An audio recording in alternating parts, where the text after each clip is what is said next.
What's going on, everyone? It's Joe here, back with Jar Jar Jargon. Today we are talking Baylan Skoll. Now, first things first, I do want to say rest in peace to Ray Stevenson. I thought his character was an absolute standout in the first two episodes. The scene where they board the New Republic ship to break out Morgan Elsbeth was absolutely incredible. It felt extremely Star Wars. It was awesome to kick off the show that way. He has an amazing physical presence, and that sinister demeanor when he's talking to anyone else is truly incredible to witness.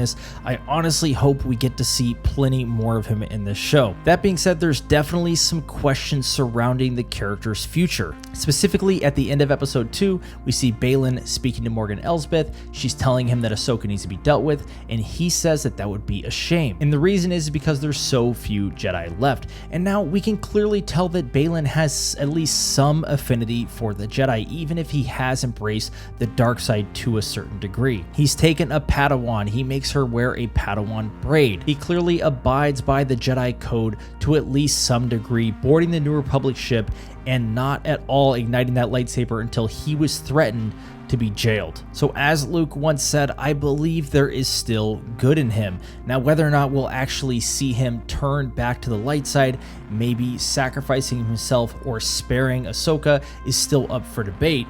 But I definitely think there's something more to him than just what we're seeing, and I don't think he's necessarily just evil. As we know, he's a mercenary. He's accepting payment for the deeds he's doing at this point in time. This should all be pretty evident by the orange lightsabers. They're not quite red. I think kind of also telling us that he hasn't quite turned to the dark side yet. Now, Shin, on the other hand, seems a little bit more abrasive, a little bit more arrogant, but she is learning from her master still. So whether or not she would also turn in this case is kind of up for debate. Of course, there's still the character of Marak, who is the Inquisitor that they're traveling with, and maybe she could go along with him if Baylan decides to kind of branch off and do his own thing at some point in time.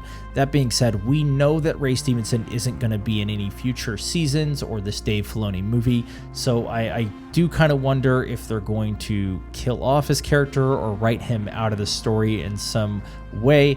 That might be a little difficult. It all might depend on how far along they were with the editing and finalizing the episodes when the news broke. Either way, I'm really glad that we at least got him for this season. I think he's a very formidable foe for Ahsoka. I think that we're going to learn a lot about him in the coming episodes. We know that they're going to have some sort of discussion about Anakin during the fight in the Red Forest, so I'm hoping we learn a little bit more of his past at that point in time. We know Hu Yang already confirmed that he was one of the Jedi students at some point in the past. But I'd love to get your thoughts, guys. Do you think it's being foreshadowed that he will possibly redeem himself in some way? Do you think that he's actually going to fall farther down the dark side path? I'd love to get your comments down below, and please do hit like and subscribe, guys, if you like the video. Once again, thanks for watching.